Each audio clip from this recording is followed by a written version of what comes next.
Hello, everyone, and welcome back to the Strategy and Planning series from Demand Gen Report. My name is Claudia Tirico, editor of Demand Gen Report, and I will be your moderator for this presentation. And it's titled, The Future of Intent. Is your ABM program ready? Thank you so much for joining us today. We have an incredible ABM expert on tap to walk you through some tips and out of your intent data for account-based plays. But before I get to that, I'm just going to run through a few housekeeping slides so we're all on the same page throughout the session, and then I'll kick it over to my friend Andrew. All right, if you're new to Demand Gen Report, welcome. We are an online media company publishing a variety of resources from daily news, special reports, original research, and a weekly email newsletter. So if you haven't done so already, check us out at demandgenreport.com today. You could subscribe and join more than 75,000 B2B marketing and sales professionals who have subscribed to our publication already. And of course, don't forget to check us out on Twitter and LinkedIn. All of our links and handles are right here on your screen, and we look forward to connecting with you on social media. We also just wrapped our B2B Sales and Marketing Exchange virtual experience a few weeks ago. There was a ton of great content, great presentations and speakers. A lot of the sessions did cover some topics around 2021 planning as well. So if you missed out, definitely check it out. All of the content is available on demand. We're also excited to be partnering once again with our friends at Grubhub to offer some lucky attendees a free lunch while they enjoy the series. So check those inboxes. You probably got an email from Grubhub to get your lunch credit. And for today's presentation, we'll be using the On24 platform. And during the session, you could access all the information that you need right on this platform toolbar. So during and after the session, follow along and share your thoughts and feedback on Twitter and LinkedIn. You could use the hashtag SPS20. And you could actually also tweet from directly within the On24 platform using the widget on the upper left-hand side of your screen. In addition, please use the Q&A widget at the top right corner of your screen to ask our presenter questions. We'll have some time for Q&A after the session. We'll run about 25 to 35 minutes, and then we'll have some time for questions live. We'll follow up via email, so submit those questions at any time you use that widget.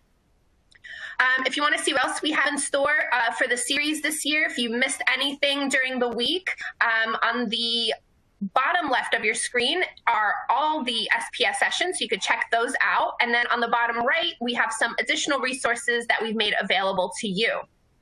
Today's session, as always, is being recorded, and you will receive an on-demand link to go back and rewatch it, review it, share with colleagues, and stuff like that. So that's pretty much it.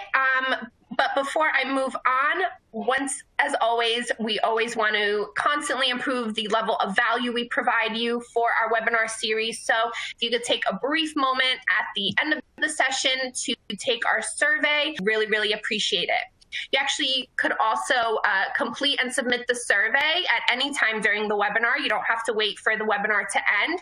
Just click that survey icon that's circled at the bottom of your screen. So please, before logging off today, take to complete this quick. All righty, now I think I've been talking enough, so I'm so excited to introduce our featured speaker for today, Andrew Marr of Triblio. Andrew has spent the last decade building high-performance teams and marketing strategy. Most recently, he was an executive at the web agency Domain 7, where he oversaw the full services stack, managed the firm's top US, UK accounts, and launched a new product line that grew company revenues 30%. And in 2019, Andrew actually spoke at our B2BMX event and also frequently speaks to real-world marketing practitioners as part of Triblio's real-world ABM tour. It's a series of presentations on account-based marketing in major cities across the country.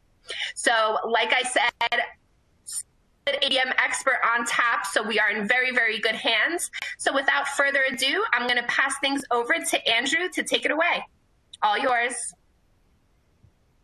Great. Thank you for that introduction, and good to be talking to everyone today. Thanks for making time to join us and consider this question about the future of intent data, where it's going, how it plugs into your ABM programs, and how we can all be getting ready for that.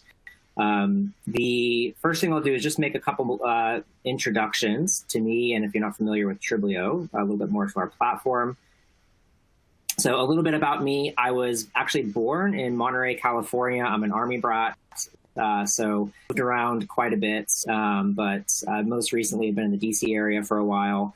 And if you had talked to me as I was growing up, I would have told you for years and years that I was going to go into law school, pursue that direction for things. But over the time, and as I got into college, realized that although that had been my idea, I was really drawn to technology, drawn to where this sector was going. And so found myself here and have been working in MarTech now for over a decade. I've been at Triblio specifically for the last 5 years since we got into the ABM space. I've launched over 200 ABM programs with our customers at this point. So I've really gotten to see the industry come a long way, seen how programs are maturing, the different ways that people are pursuing their objectives, structuring their programs, getting sales more involved. A lot of really great advances, not just from a technology perspective, but from a practice perspective. And we'll be sharing some of those best practices with you today as we talk. The other thing I want to make sure is clear to everybody anytime you see me talk at a conference or anything like that, is that all of these best practices we have and what we know about the future of intent and these trends we're seeing comes from working with really great teams. We don't sit around at a whiteboard thinking about what the future will be. We work with really, really smart marketers, and by seeing where they're going, how they're pushing the product and their programs, we get a preview of where we need to be. And so all these insights today that I'm going to share are really from them. So thank you to our customers. And then last, I want to introduce the Triblio platform. If you haven't seen this before, Triblio is an ABM solution that serves kind of an end-to-end set of ABM needs. At the heart of the program, we have this orchestration and intent-based audience layer that allows us to build segments and target those, measure those, help marketers to understand where they should be going next with their programs.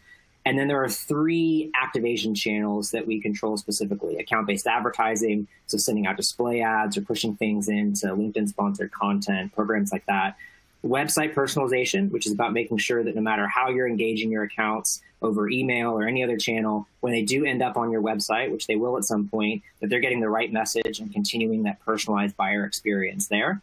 And then finally, sales activation, which is that last mile of ABM. How do you not just market to these accounts, but actually get your sales team to be doing the right outreach to the right people at the right time with the right message, so they can convert as many of these accounts into pipeline and eventually customers as possible.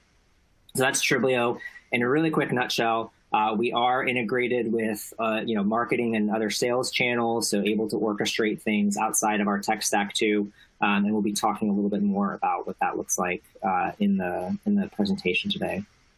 So enough of introductions, future of intent data. I'm going to talk about 3 different points today about where we see this technology going. The first is that the future of intent data will be about discovery, not just data per se. So if you think about intent solutions today, what they're really good at is revealing the hidden funnel. So what accounts are in, obviously not just active in our pipeline, but are actually doing some other type of research that say they could be buying our solution in the near future. But users still have to start by figuring out what good looks like. They have to know what to be searching for in this kind of mountain of intent data before they can start to get really good signals for it. So it is data in that sense, but not yet, insights just getting surfaced straight to the end user. So if you think about what intent data really does for you today, it kind of reminds me of this famous Donald Rumsfeld quote from years and years ago, old Secretary of Defense, where he talks about, known knowns and unknown unknowns. Known knowns are those things you know, but there's this other quadrant of knowledge, the unknown unknowns. What are the things I don't know that I don't know? And that's where intent data has a blind spot today. Intent data today can tell you about the buying signals that you know to monitor, the things you know to look for. So if you sell VoIP solutions, to be looking for people who are searching for, phone hardware. and unified communications, things like that. But what are those other buying patterns? What are all the other things happening in the enterprise or in a buyer's conversations before they start to show those signals that you don't know about yet? And that's the buying signals that you don't yet know to monitor. So that might actually be available in what we call intent data today, but you just don't know to look for it. And I think that that's a shortcoming of intent data solutions today that marketers are running up against.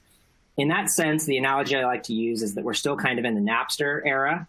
Dating myself a bit here, but if you all remember when Napster first became, a music search platform in the late 90s, what you could do is, you had a search bar, and if you knew what you were looking for, Napster could go and find it for you. But you had to know the exact keywords to use, the exact band you were looking for.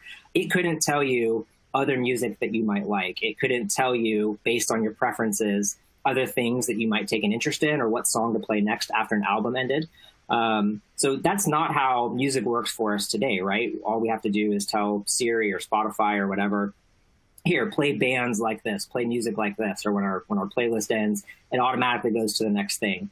If you think about intent data on this spectrum, we're still very much in that phase of if you know what you're looking for, you can go find it, but it's not yet at a space where you can just let it discover new things for you that you should be paying attention to, but that no one on your team thought of yet.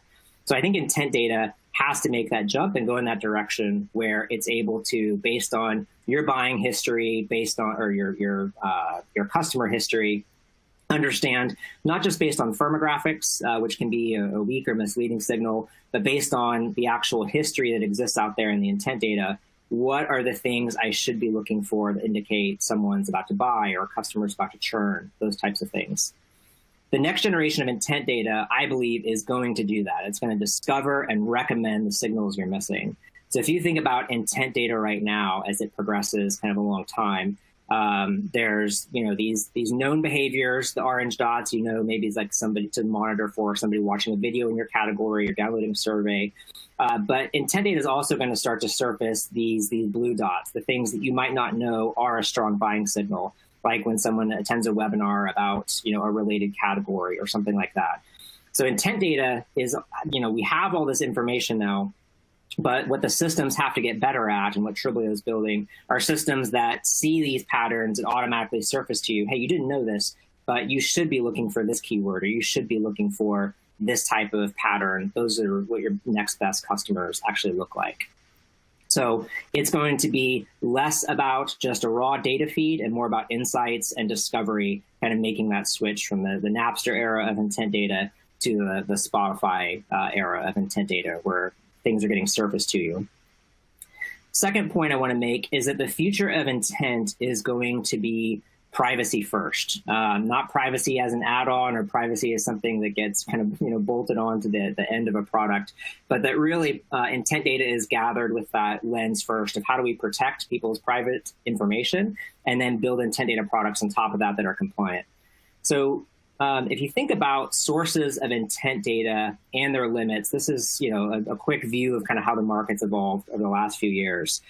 So first of all, you have this source called bid streams. This is one of the first big intent data sources to emerge. The data is collected by scraping IP activity from display ad inventory logs, essentially, that come from DSPs, display demand side providers or platforms, that ad data. So you can scrape an IP address of somebody who saw an ad, the URL they were on, and then start to put together a profile of, okay, this account was researching this information. Unfortunately, users don't opt into that happening. So while this was really popular for a couple of years, the status under the GDPR, as you can see, is that now DSPs are actually starting to hide that IP information. So you can't collect reliable intent data. So there was a lot of scale behind this, but because it wasn't a privacy-first solution, because it didn't anticipate the changes that were going to come with GDPR, the scale on that data is starting to now drop, and the quality and accuracy of that data is starting to diminish greatly. So the next system you might look at is either DMPs, kind of these audience systems, or data co-ops that both function pretty similarly, where they place tracking pixels onto publisher websites. Oracle did this when they bought AdThis, the data stream. Bombora does a good job of this. And what they're collecting is cookie information, the URL that someone's on, and it's a little bit better from a privacy perspective. DMPs sometimes have opt-in processes, not always, but that not always is starting to show up. So Oracle actually had to back out of the European market in 2018, where to add this intent feed, they actually had to turn off. So again, that data still exists in some other countries, but not in parts of the world that are GDPR sensitive. And data co-ops are ahead of this. So Bombora has actually done a great job of this, where their process is completely opt-in from the start. They have, compliancy under GDPR, and so they're able to cover things right now in the English language, which is great. The next and final source that you want to think about is media brands. So these are content brands, publishers who have all of their own information, have the opt-in, permissions from the start, and they're able to collect a lot of really in-depth information. It's opt-in, it's GDPR compliant, and because these publishers tend to work internationally and understand the relationships between an article that was written in English and a similar article that they've been published on an Italian site, it's actually multi-language too. So this is where we see intent data moving in the future, is more and more toward finding these international solutions that, again, are built privacy first from the very start. And that's what's going to allow them to move into languages beyond English and into markets, beyond North America, where these other ones on the left are pretty limited today. So the surprising new landscape for intent data, if you think about what all these privacy regulations have done, is that, a couple of years ago, if you looked at the intent data landscape, these companies that are what I would call privacy challenged actually had the most volume of intent data. They had lots of signal to work with, but as GDPR came online, as CCPA is coming online, the scale of those are starting to now drop as more and more data feeds get turned off, not compliant with these now standard data practices. And what you've seen is in reverse in the privacy first solutions, kind of this tortoise and hare situation, is where they were being really careful about collecting that opt-in from the start. Now they're able to scale up more and more, and they're not losing things as privacy becomes more of a gatekeeper for scale. So this is just a case study from a customer data analysis that we did in August, comparing some of these things, a customer of ours who was checking out different options. So this is an intent data heat map that shows the intent signal kind of intensity that they picked up in the European market with this competitor after coverage went down in Europe. So you can see everything's pretty flat. If you know the European market, you would expect, UK, Germany, some of these bigger markets to be lit up more, be more buying activity. What they saw when they worked with our data, which is coming from these compliant sources, is that it actually reflects more of what you'd expect. You are seeing a lot of buying activity and buying intent data signal in these bigger markets, and this is where the future is going, is that you're going to be kind of stuck on the left if you don't have a privacy compliant intent solution in place. So the future of intent data, although it certainly didn't start this way, is going to be privacy first. Not because just buyers or marketers prefer privacy, but because privacy is actually the gatekeeper for scale. You are not going to be able to achieve scale in intent data if it's not a privacy first solution, because those data feeds are just getting turned off and people are opting out of them. And marketers are going to be moving the resources away from those solutions that they're not sure about. All right, third and final point about the future of intent data is that I believe the future of intent will be orchestrated. So let me show you what I mean by that. Intent data, for those of you who've been paying attention or are very aware of this, is a hot category right now. People are, plugging this into their programs. Everyone's looking for a way to get an edge, especially with, in-person events ending this year, things like that. But if you look at the actual buyer feedback, those who have purchased intent data, what they report as being the challenges of it, it's clear that while this is a hot category, it's not a well understood technology right now. The top challenge, and this is from a survey that Topo did a couple of months ago, the top challenge is making the intent data actionable. Again, we're stuck in that Napster era where we have all this data, but we have to work really hard to get the right value out of it. Measuring success of usage is the next top challenge. Developing programs appropriate for the intent data. All of these things refer to, well, the intent data right now is easy to buy if you know where to look, but hard to actually get the right value of, build insights on top of, put into workflows, et cetera. So what does that mean about where we're stuck right now and the type of future that we need to build together? I think about it this way. When we talk to marketers, when I talk to marketers in the field who are beginning to put their programs together, as you know, that first kind of phase you probably are thinking is pretty simple. Well, we're going to have this really simple data flow where, you know, we have intent data. It's going to go into a contact list. We'll build content. It's easy. It's simple to look at. And it seems like it can all just be automated when you're first putting your plan together. But when we actually get into the weeds and see what a lot of customers are wrestling to put together in terms of a program, it looks a lot more like this. There's lots of steps that you actually have to tell your team to do to accomplish these things, and a lot of manual processing that when customers are switching to us, the big reason they're doing it is like, hey, we're doing these things right now, but it's taking us forever. Can we automate them? Can we change all these manual steps into something that just happens? And the answer is yes, you can. And that's the future that we have to build to, because you're going to need time as a program manager to figure out, again, those insights. How do I measure value on it? All those things that we talked about a couple of slides ago that are challenges, you don't have time as a program manager or an ABM leader in your company to be spending on just managing a bunch of spreadsheets and manual workflows. You need to spend it on these strategic challenges that have to do with what's the right way for us to use this? How do we translate this data into the right insights for our team? And so on. So orchestration, when I say that the future of intent data is going to be orchestrated, this picture kind of sums up what I mean by that, where the intent data monitoring that's going to happen is not going to get, you know, handed to you in just a file and you then have to go figure out what to do with it or manually plug it in. But everything will be automated completely. So you'll be able to design a program that says, all right, if there's intent data, I want my platform to automatically start serving ads, then kick off an email program. If somebody does happen to, and then come to our website, might drop them into, you know, a certain chat conversation, something like that. And all of these things just flow really easily from start to finish so that you have a nice end-to-end process that's all, again, built on high-quality insights and high-quality data at the start. But then is completely orchestrated for you. So you're able to really easily see the funnel conversions from very, very early buying signals down to the bottom of the funnel where you're actually having those sales conversations begin. So Triblio, you know, what we're building is a system to design and launch from one interface.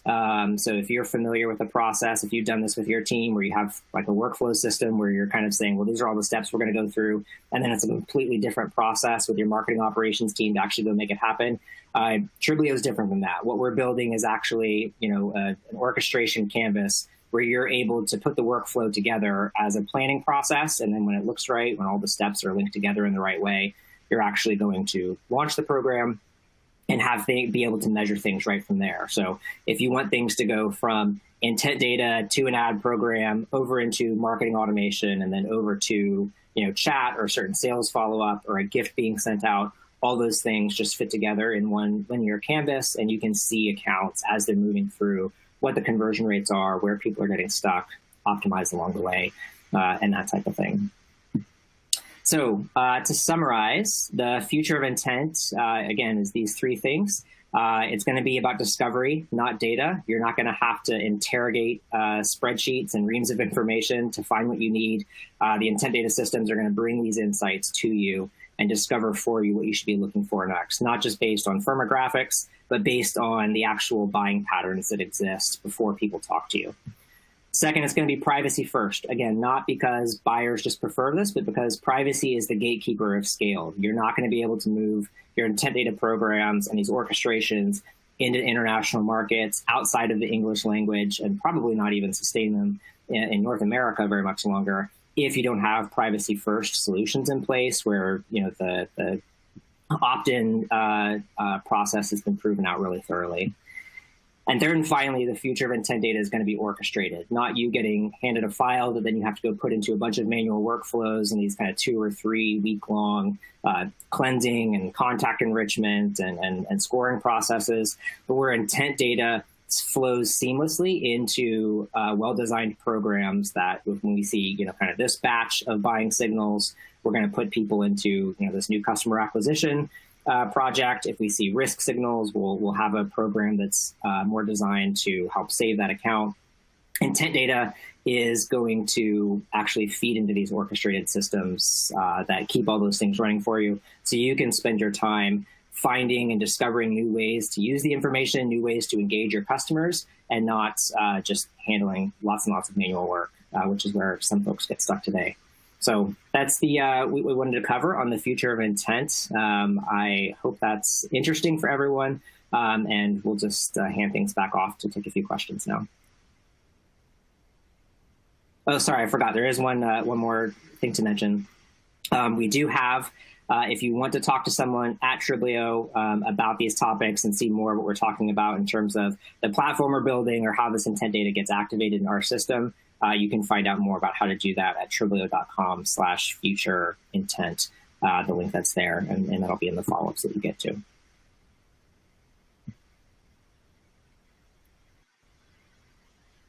Awesome. Thank you so much, Andrew. That was great and sparked a few great questions as well.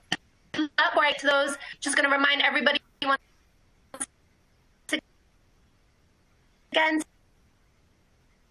again, the survey icon is at the bottom of your screen. You could click it right now or wait till the session ends and it'll automatically launch. All right, so let's get to those questions. First one, what steps can I take to prepare my ABM and intent programs today?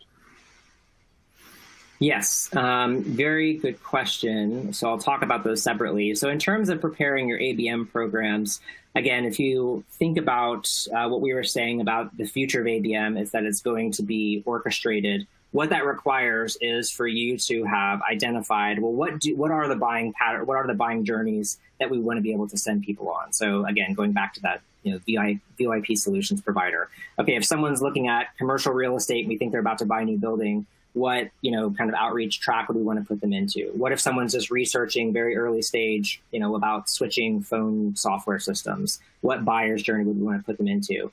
Intent data is going to be able to feed any programs like that as it gets more and more robust and it's able to discover new buying patterns that exist. But you need to define what are those workflows, what are the channels that we need to have that engage our customers most. So I would say preparing your ABM program looks like building out those buyer journeys that you can then automatically feed accounts into. The one part of this that I think is neglected too often as programs are getting started, and even in some programs that have been going for a while, is leaving the programs as marketing only execution. So there's a plan in place for the ads, there's a plan in place for emails that get sent maybe from marketing automation, but there's not a clear plan in place for, all right, if we've been able to nurture this buyer's journey up to this point, how specifically do we want sales to follow up? What content should we be giving sales to follow up with? It can still kind of just be thrown over the fence, as they say, to sales and say, hey, this account has shown all these signals and we've sent them these emails. Sales, go and figure it out now, and do a great job getting them into the pipeline. The orchestrated future, you need to have actually a plan for how things should be followed up with from a sales standpoint. And that's going to take not just building a plan, but having a collaboration process with your sales team where they understand that this is different than inbound lead generation. This is a new type of much more proactive, much more top of funnel engagement, that you're finding people earlier in the process, and you have to arm them with the right assets and resources for that. So getting your ABM program looks like identifying what those buyer's journeys are and making sure those go all the way to the point of what specifically a really great sales follow-up looks like when someone is ready for that stage. In terms of how to get intent ready, I think, beginning to work with, honestly, I would say work with Triblio on identifying what are those different types of buying patterns we can look for. We see a lot of customers when they first come to us, they might have used intent data in the past, but it's very blunt instrument. So they're looking just for people who are, okay, with someone researching a competitor, something like that. Basically, we see marketers knowing how to look for really bottom funnel signals, but not what's happening really, really early in the buyer's process. So we can actually do an analysis with you where we take your closed won ops and we'll look back, and we do this with our partners at Bombora and say, okay, if you had been monitoring, these 20 keywords a year ago, which of your deals would it have predicted? So we can do an analysis like that and make sure that you're actually, listening to the right signals, monitoring the right things, and are feeding the right insights into your program.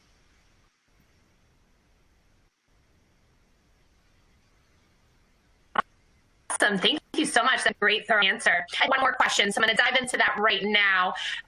Do you know of any practitioners who are actively working towards the future of intent? Where are they at right now, and what challenges are they facing?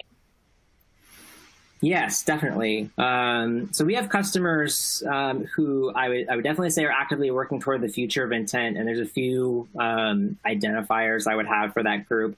The first one is that they're thinking beyond customer acquisition. So the first stage of intent data for a lot of teams is how do we get this just into a sales workflow or into an ABM workflow that's on new customer acquisition, finding new buyers.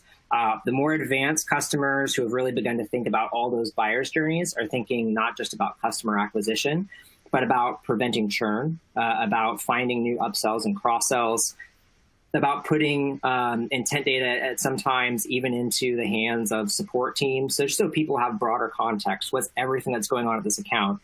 This can really apply, and account-based marketing holistically is about a lot more than just landing that account and even expanding it, but also delivering a great customer experience. So the future of intent is going to look much more holistically than just customer acquisition. And we do see some of our customers beginning to push there. And I think a public example of that I can divulge as people who are doing this are SAP with their Crystal Ball project. They've presented on this at some conferences, I think. So you can read about what they're doing, but they've taken intent data in terms of feeding in lots of signal. And how do we give this not just to a sales team, but to like a customer support team and kind of make it an enterprise-wide resource? And I think that's definitely one of the things that those more advanced practitioners are doing right now. You asked also what challenges are they facing? I think kind of moving beyond just what's known as third-party intent data. So the intent data that you can just kind of easily buy, but also thinking about how do we turn all of our first-party intent data into a really good kind of predictive model also.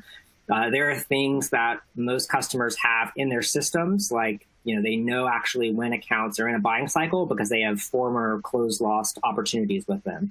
So if you're able to look across all of your CRM history and your marketing automation history, your old web logs, event data, everything, and turn all of that first-party intent into or all that first-party data into intent signals as well, it would get very, very powerful because you have a lot more resources, but it just tends to get lost as people move on from an organization or there's poor data entry. So those are some challenges that people are coming up against that we're working with, again, some of our more advanced customers on, is how do we move beyond just collecting third-party intent and take all of this enterprise-wide knowledge that you have across thousands and thousands of marketing and sales professionals who've worked with these accounts and take all the interactions they have and turn those into a really smart scoring system and predictive system. So that would be the other challenge they're facing, but I think also working really proactively toward to get ahead of, because I do think that's the future of where intent data is going. It's going to be a lot more than just third party. Awesome. Really exciting stuff. Well, that's all the time we have for questions today, but like I mentioned earlier, keep them coming. If we didn't answer them live, then we will definitely follow up via email.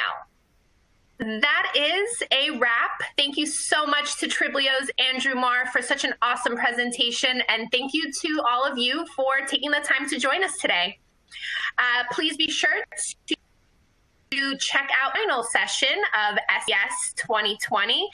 It's called Data-Driven Content Strategy, How to Turn Survey Data into a Treasure Trove of Insights. That's kicking off in just a few minutes at 2 p.m. Eastern, so we hope to see you there. Thanks, everyone.